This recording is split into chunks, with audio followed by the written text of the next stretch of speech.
नमस्कार, आप देख रहे हैं ग्रेटर जम्मू और मैं हूं आपके साथ नीतू सिंह। आगामी विधानसभा चुनाव के साथ साथ अब जम्मू कश्मीर हाई कोर्ट में जो है बार एसोसिएशन की इंतखाबात भी जो है वो शुरू हो चुकी है।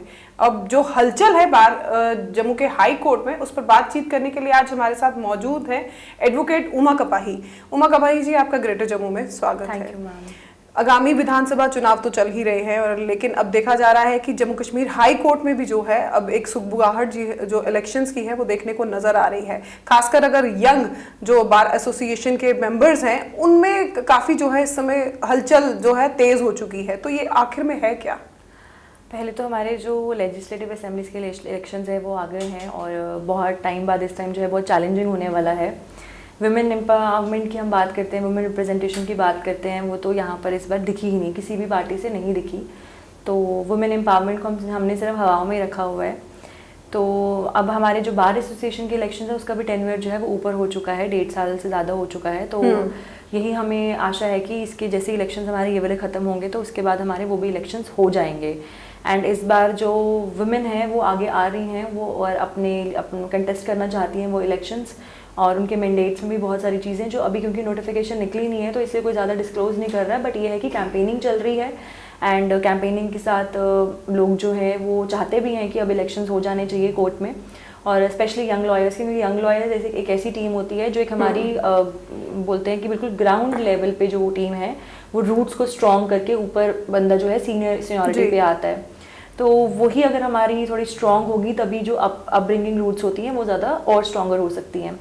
तो इसीलिए ज़्यादा हम यंग लॉयर्स की बात करते हैं, बिकॉज यंग लॉयर्स जो हैं वो जब नया नया प्रोफेशन ज्वाइन करते हैं तो वो बहुत एस्पिरेशंस लेकर आते हैं और उनके दिल में और दिमाग में बहुत कुछ एक्सपेक्टेशंस होती हैं। लेकिन यहाँ पे जब वो 10 से लेकर रात के 10 कभी 12 पता नहीं कितना टाइम भी कभी कभार लग जाता है, वो इस प्रोफेशन को देते हैं और उनको कोई रिवॉर्ड नहीं मिल पाता है तो वो क्विट कर देते हैं। इसमें हमारे सीनियर्स जो हैं क्या पता उनको कभी पे कर रहे हैं नहीं कर रहे हैं, उनकी क्या एक्सपेक्टेशंस हैं। तो बहुत ज़्यादा ऐसी प्रॉब्लम्स हैं जो यंग लॉयर्स की हार्डली एड्रेस हो पाती हैं और यंग लॉयर्स जो हैं वो क्विट कर देते हैं फिर प्रोफेशन और वो जॉब्स के पीछे भाग जाते हैं। एंड जैसे कि ये नोबल प्रोफेशन है, बहुत ज़्यादा इसमें बहुत ज़्यादा नॉलेज है, बहुत सारी चीज़ें हैं, तो इसको क्विट तो करना नहीं चाहिए। But there are certain backdrops जिस पे हम लोग काम नहीं कर पाते हैं। तो यही है कि अगर इस बार इलेक्शंस आते हैं और देखते हैं कि कितनी विमेन जो है वो आगे आके कंटेस्ट करती हैं इलेक्शंस और क्या क्या उनके मैंडेट में रहता है, ताकि एक हमारी स्ट्रॉन्गर जुडिशरी हो और एक स्ट्रॉन्गर हमारा बार एसोसिएशन की टीम हो, चाहे वो मेन बॉडी हो चाहे वो हमारी जो यंग लॉयर एसोसिएशन हो। उमा जी, जैसे आपने विशेष मुद्दे हैं उनके बारे में तो बताया, लेकिन अक्सर देखा गया है कि बार एसोसिएशन की जब भी ये इलेक्शंस आती हैं महिलाओं को इतनी प्राथमिकता नहीं दी जाती, और खासकर अगर हम लोकसभा और अभी की विधानसभा की बात करें तो इस बार वुमेन एम्पावरमेंट जिसका बहुत बोलचाल आजकल चल रहा है वो भी कहीं ना कहीं फीकी नजर आ रही है। क्या कारण मानती हैं आप? विमेन रिजर्वेशन एक्ट जो है वो हमारी 120th अमेंडमेंट हुई है लास्ट ईयर, जो पास हुआ है सितंबर में, और उसमें ये बोला गया है कि 1/3 जो रिजर्वेशन है वुमेन को मिलेंगी, चाहे वो लेजिस्लेटिव असेंबलीज हो चाहे वो हमारी पार्लियामेंट्री इलेक्शंस हो। लेकिन अगर उस रिजर्वेशन की हम लोग बात करी जाएँ तो अगर वो 2029 तक भी इम्प्लीमेंट होती है, जब तक वो बिल प्रॉपर तरीके से नहीं आता है या वो प्रॉपर तरीके से हम उसको नहीं बनाते हैं, तो उसमें बहुत ज़्यादा हमारी जो डीलिमिटेशन कमेटी थी उसकी वजह से बहुत ज़्यादा हमारे 5 साल से इश्यूज चलते आ रहे थे। उस चीज़ को हम लोगों ने कवर अप करके लास्ट ईयर उसको पास किया है। बट उसमें से हमारा यही क्वेश्चन था कि एटलीस्ट अगर आप 33% देना चाहते हैं रिजर्वेशन या 1/3 रिजर्वेशन आप देना चाहते हैं, एटलीस्ट उसमें से आप 2, 3, 5% कोई तो ऐसी औरतें होती जिनको आप उतारते इलेक्शन में, बिकॉज कंपटीशन आजकल बहुत ज़्यादा बढ़ चुका है और विमेन ज़्यादा पढ़ रहे हैं, तो मेरे ख्याल से इनसिक्योरिटी भी हो सकती है और लोगों का आज भी स्टिग्मा है कि औरत है तो क्या कर सकती है। इसी स्टिग्मे को तोड़ना है कि औरत है तो वो घर भी चला सकती है, प्रोफेशन भी कंटिन्यू कर सकती है, आगे भी बढ़ सकती है और अपने हकों के लिए भी लड़ सकती हैं। बिकॉज हमारा जो यहाँ पर लॉबी सिस्टम है इसका टूटना बहुत ज़्यादा ज़रूरी है। सिर्फ जो कम्पिटेंट लोग हैं अगर उनको हम लोग इंटरेस्ट करें, चाहे वो मेल है चाहे वो फीमेल है, तो हमारी जो पॉलिटिक्स है चाहे हमारा सोसाइटी है वो भी अपग्रेडिंग होती है और वो भी हमारी ऑटोमेटिकली फॉर्मुलेट होती है। और विमेन का अगर हम बात करें तो प्रॉपर रिप्रेजेंटेशन होगी या प्रॉपर राइट्स जो होंगे, जैसे आर्टिकल 14 में इक्वल राइट्स हैं, चाहे वो वुमेन है चाहे वो मैन है चाहे वो कोई भी है, अगर उस तरीके से हम लोग बात करें जाए तो औरतें आज भी पीछे हैं। अगर हम पॉलिटिक्स की बात करें तो आज भी वो इतनी मेहनत करती हैं, इतना आगे आती हैं, बट उनको आगे आने नहीं दिया जाता। तो ये बहुत ज़्यादा हमारी सिस्टम में भी खराबी है और बहुत ज़्यादा हम लोग जो स्टिग्मा के साथ आज भी जी रहे हैं कि औरत है तो कुछ नहीं कर पाती, इसको जब तक हम नहीं बदलेंगे तब तक कुछ नहीं होने वाला। जैसे अभी एक वो रेप केस हुआ जी, थोड़े दिन हम लोगों ने उसके बाद हमें बात की, उसके बाद हम सब चुप हो गए। निर्भया केस हुआ था तो कितना हल्ला गुल्ला हुआ था, उसके बाद औरतों के लिए और भी कानून स्ट्रिक्ट हुए थे, लेकिन इतना बड़ा मैटर हो गया। उसके बाद हमारे जम्मू में भी कितने सारे केसेस आए, थोड़ी टाइम के लिए हमने प्रोटेस्ट किया, यूनिटी दिखा, उसके बाद सब चुप हो गए। पर अगर ऐसा ही सिस्टम चलता रहा तो जो क्रिमिनल्स हैं उनको ज़्यादा हम लोग इम्पोर्टेंस देंगे, उनको हम ज़्यादा ये चीज़ में यकीन करवाएंगे कि हमारा जस्टिस कुछ नहीं है, हमारी जुडिशरी कुछ नहीं है, और लोग भी इस चीज़ से विश्वास जो है अपना उठाना शुरू कर देंगे। यही मैं आपसे एक सवाल पूछना चाहूँगी, जैसे आपने बात की है कि कोलकाता में जिस तरह से वो एक केस सामने आया जिसमें बड़ी निर्मम तरीके से उनकी हत्या कर दी गई और फिर उसके एक दुष्कर्म भी सबसे पहले किया गया, ऐसे लगातार केसेस जम्मू कश्मीर में भी देखने को नजर आए हैं।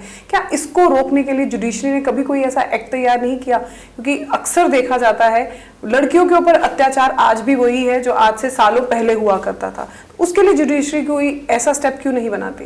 जुडिशरी जो है, जैसे अब हमारी फोर्थ पिलर ऑफ डेमोक्रेसी है जी। हमारे जो सीजीआई हैं उन्होंने इस बार सुओ मोटो केस लिया था जो ये मैटर हुआ था, और उसके लिए उन्होंने प्रॉपर इंस्ट्रक्शंस भी दी हैं कि कैसे इन्वेस्टिगेशन होनी चाहिए और वहाँ पे गूंज क्यों भेजे गए थे। उन्होंने बहुत ज़्यादा अच्छा इनिशिएटिव लिया जिसकी वजह से प्रॉपर तरीके से सामने रिपोर्ट्स आएँ।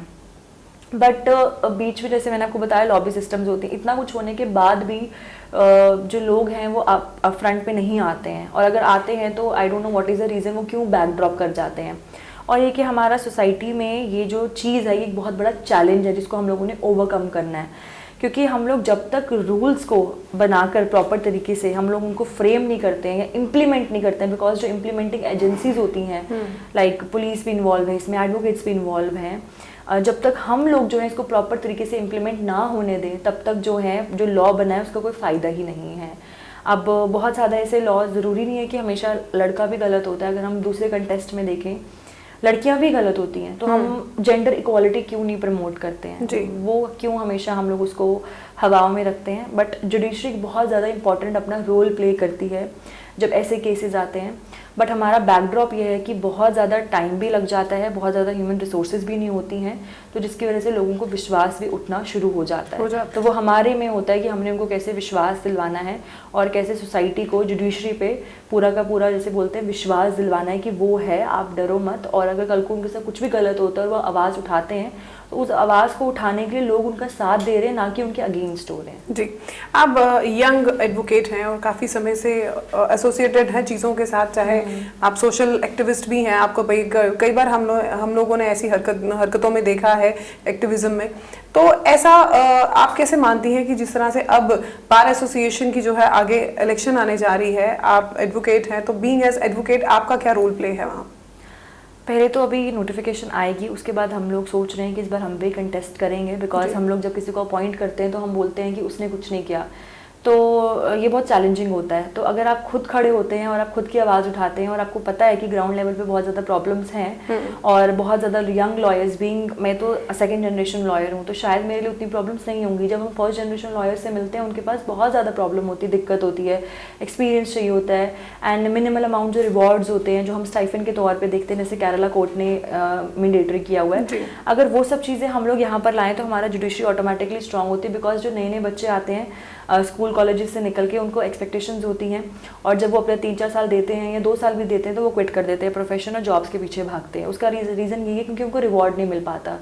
तो अगर हम इलेक्शंस में आते भी हैं तो हम ये सोचते हैं कि ये जो है इसको कंपलसरी करना बहुत ज़्यादा ज़रूरी है अगर हम लोग चाहते हैं कि जुडिशरी सर्वाइव करे, अच्छे तरीके से करे जम्मू में, कश्मीर में, और बच्चे जो यंग जनरेशन आ रही हैं वो इसको कंटिन्यू करें। क्योंकि पहले के टाइम पर औरतें नहीं आती थी इस प्रोफेशन में, वो डरती थी, लेकिन अब आप देखिए मुझे लगता है 0.5% या हाफ पॉपुलेशन तो औरतों की ही है, बट उनकी फैसिलिटीज़ क्या क्या अवेलेबल है, जैसे प्रॉपर जैसे वॉशरूम फैसिलिटीज़ होती हैं, क्या वो प्रॉपर अवेलेबल है वहाँ पे, क्या उनकी प्रॉपर सिक्योरिटी है वहाँ पर, बिकॉज वर्क प्लेस पे अगर औरत सेफ नहीं है तो वो कहीं भी सेफ नहीं। जैसे अभी हम लोग अगर रिलेट करें एज ए डॉक्टर के लिए, और कभी कभार हम लोग भी ऐसे केसेस ले लेते हैं जिसकी वजह से हमारी भी जान को या हमारे फैमिली मेम्बर्स को भी कभी खतरा हो सकता है, क्या हम लोग उस चीज़ में सेफ़ हैं। ये बहुत छोटी छोटी चीज़ें हैं जिसको हम लोग नज़रअंदाज कर देते हैं, क्योंकि ये इंफ्रास्ट्रक्चर की अगर आप बात करें, चाहे एडवोकेट से एक ऐसा प्रोफेशन है जो बहुत ज़्यादा नोबल प्रोफेशन है, बहुत ज़्यादा हम लोग मेहनत करते हैं इस प्रोफेशन में, हर प्रोफेशन में होती है बट इसमें मुझे लगता है ज़्यादा मेहनत होती है, बिकॉज पूरा ज़िंदगी आपको पढ़ना ही पढ़ना है। तो आपके पास प्रॉपर फैसिलिटीज़ हैं, चाहे इंफ्रास्ट्रक्चर है, चाहे बैठने की फैसिलिटीज़ है, चाहे डिस्पेंसरीज़ हैं, क्योंकि डिस्पेंसरी बहुत ज़्यादा इंपॉर्टेंट रोल प्ले करती है, वो है आपके पास। एंड वुमेन एडवोकेट्स के लिए क्या क्या सिक्योरिटीज़ हैं, क्या क्या सेफ्टीज़ हैं, एंड क्या क्या उनके लिए बेनिफिट्स हैं, स्पेशली यंग एडवोकेट्स के लिए, जो यंग वुमेन एडवोकेट्स आते हैं, क्या वो सेफ़ हैं, क्या वो सेफ़ नहीं है, क्या उनको कोई मैनिपुलेट तो नहीं कर रहा है। ये सब बहुत ज़्यादा चीज़ें हैं जो ग्रास रूट पे काम करने की ज़रूरत होती है, और इनके लिए ही कुछ करने की आवश्यकता है, जो मुझे लगती है। तो बीच में ऐसा भी हुआ था कि 6 मंथ्स के लिए मैंने भी प्रोफेशन क्विट किया था, क्योंकि मुझे भी था कि नहीं, मैं भी जॉब फैसिलिटीज़ में जाऊंगी। बट उस टाइम पे I still remember my father said कि अगर आप किसी के इंस्पिरेशन नहीं बनोगे तो कोई इस प्रोफेशन को फिर चूज़ नहीं करने वाला है। तो आप आओ, स्ट्रगल है, यू हैव टू फेस, कोई बात नहीं, लेकिन आप एक मोटिवेशन बनो बाकियों के लिए। So I came back to the profession, I join the profession, I started loving it again, because ये प्रोफेशन को क्विट करना हमारी ना समझी है। अगर हम इसको क्विट करते हैं तो अगर इलेक्शंस में हम आते भी हैं तो हमारा यही रहता है कि जो मैंडेटरी यंग लॉयर्स के लिए स्टाइफन है, या ये इसलिए बनाया गया था ताकि यंग लॉयर एसोसिएशन की ये जो यंग लॉयर्स की प्रॉब्लम्स होती है उसको एड्रेस करना, उसका सोल्यूशन निकालना, तो हम इसी पे ज़्यादा काम करेंगे। आखिरी सवाल आपसे रहेगा, जिन रिफॉर्म्स की आप बात कर रहे हैं कि जुडिशरी के द्वारा ये रिफॉर्म्स जम्मू कश्मीर में भी लाने चाहिए, ये कितना चैलेंजिंग है? चैलेंजिंग तो बहुत ज़्यादा है, बिकॉज हमारा यहाँ पे बहुत ज़्यादा, जो मैंने आपको पहले भी बताया कि बहुत ज़्यादा एडवोकेट्स जो आ रहे हैं, अभी तो कुछ आएंगे, कुछ आ रहे हैं, और कुछ जनरेशन टू जनरेशन चलते जा रहे हैं। तो उन सब चीज़ों को, उनको ये समझाना कि जब कोई बच्चा नया इस प्रोफेशन में आता है, उसको हमने इस प्रोफेशन के लिए प्यार डलवाना है, ना कि उसको इस चीज़ से दूर करना है। तो छोटे मोटे जो उसको रिवॉर्ड्स होते हैं वो देना बहुत ज़्यादा ज़रूरी है। ऐसा नहीं है कि सारे वकील नहीं करते होंगे, 70% जो है वो नहीं कर पाते होंगे, जिसकी वजह से बच्चा प्रोफेशन क्विट कर देता है। तो बहुत चैलेंजिंग है ये, बट इस हर्डल्स को क्रॉस तो करना ही है। स्पेशली हम वुमेन एम्पावरमेंट की बात कर रहे हैं, तो वुमेन क्यों नहीं आगे आ रही हैं? अगर हम फीमेल एडवोकेट्स होकर अगर औरतों के लिए हक के लिए लड़ते हैं, तो हमें खुद भी आगे आके एक रिप्रेजेंटेशन बनानी है, एक अपनी आइडेंटिटी बनानी है, और उनकी आवाज़ उठानी है जो शायद ना उठा पाएँ, या जो कहते हैं कि उनको उठानी है बट उनमें उतना कॉन्फिडेंस नहीं होता उठाने का। तो ये तो बहुत ज़्यादा चैलेंजिंग है। और वुमेन एम्पावरमेंट की अगर हम बात करते हैं तो हमें उसको हवाओं में नहीं रखना है, उसको सच में इम्प्लीमेंट करना है, और इक्वालिटी जो है वो हर एस्पेक्ट में प्रमोट करनी है। शुक्रिया एडवोकेट उमा कपाही जी, आपने हमें बड़ा अच्छी बातें बताई और बहुत कुछ नॉलेज दी है हमारे दर्शकों को। तो ये थी हमारे साथ एडवोकेट उमा कपाही जी। बदलाव प्रकृति का नियम है, और ये बदलाव जितनी जल्दी इन बदलावों को जो है मान लिया जाए, वो कहीं ना कहीं हमारे हित के लिए काफी जो है अच्छे भी रहते हैं। लेकिन कई समय से देखा जाता है कि कुछ ऐसे ऑफिस, ऐसी ऑर्गेनाइजेशंस होती हैं जहां पर बदलाव की बात तो की जाती है, लेकिन धरातल पर उन बदलावों को देखा नहीं जाता। मैं बात कर रही हूं इस समय जम्मू कश्मीर हाई कोर्ट में, जिस तरह से अब आने वाले समय में इलेक्शन होने जा रहे हैं, और ऐसे में कुछ बदलाव लाने बहुत ही ज्यादा इंपॉर्टेंट है, जिससे जम्मू कश्मीर की जुडिशरी और स्ट्रेंथन होगी। क्या कुछ कहना चाहते हैं आप इस वीडियो के बारे में? कमेंट सेक्शन में अपनी राय जरूर रखिएगा। तब तक के लिए मुझे दीजिए इजाजत। कैमरामैन अजय साडू के साथ मैं नीतू सिंह, ग्रेटर जम्मू के लिए धन्यवाद।